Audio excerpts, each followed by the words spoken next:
আপনাদেরকেও শান্তি বর্ষিত হোক। আশা করি সবাই ভালো আছেন। তো আমাকে অনেকেই প্রশ্ন করেন যে ভাই আপনার কি কোনো ট্রাভেল এজেন্সি আছে, বাংলাদেশে কি আপনার কোনো এজেন্সি আছে বা আপনার অফিস আছে?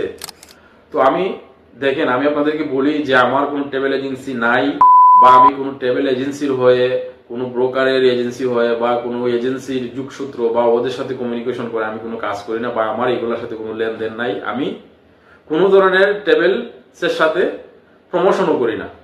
অনেকে আমাকে মেসেজ দেন, বলেন, আমি না, টোটালি না করছি। তো আমি একটা সিদ্ধান্ত নিছি, আমি গত একটা ভিডিওতে বলছি যে আমি নিজে জাস্ট ভিসা কনসালটেন্সি যেগুলো আছে, ভিসা গাইড, তারপরে উমরা প্যাকেজ, হজ প্যাকেজ, টিকেট, ট্যুরিস্ট প্যাকেজ, এগুলো আমি সেল করব এবং বিশ্বস্ত একটা প্রতিষ্ঠানের মাধ্যমে আমি ডকুমেন্ট আকারে, লিখিত আকারে সবকিছু ফর্ম করে আমি একটা অফিস চালু করবো বাংলাদেশে ইনশাল্লাহ। আমি আপনাদেরকে লোকেশন, ঠিকানা সবকিছু ফিজিক্যালি দেখানোর চেষ্টা করব। আর অনলাইনে আমার সাথে তো আপনারা যোগাযোগ করতেই পারবেন, হোয়াটসঅ্যাপ নাম্বার আছে, ইউটিউবে, ফেসবুকে, টিকটকে আপনারা দেখতে পারবেন। তো যাই হোক, যারা এটা ফেসবুক থেকে দেখতেছেন, ইউটিউবে আমার শত শত ভিডিও আছে।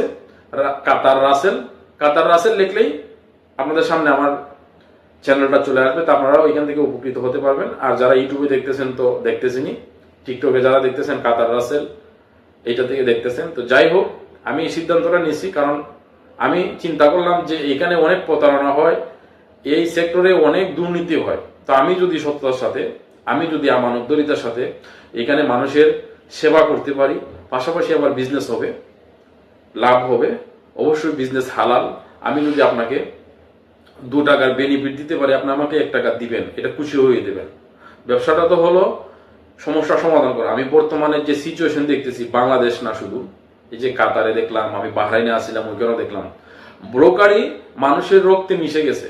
মানুষ লুপ সামলাতে পারে না। তা আমি যদি লুপ কন্ট্রোল করে, আমি যদি বন্ডামি, দুর্নীতি এগুলা বাদ দিয়ে মানুষের কল্যাণে, মানবতার কল্যাণে, মানুষের ভালো হয় এমন কাজ আমি সুন্দরভাবে প্ল্যান করে করতে পারি এবং কথা দিয়ে কথা রাখতে পারি, আমানত খেয়ানত না করি, তাহলে এখানে অনেক কিছু করার সম্ভাবনা আছে।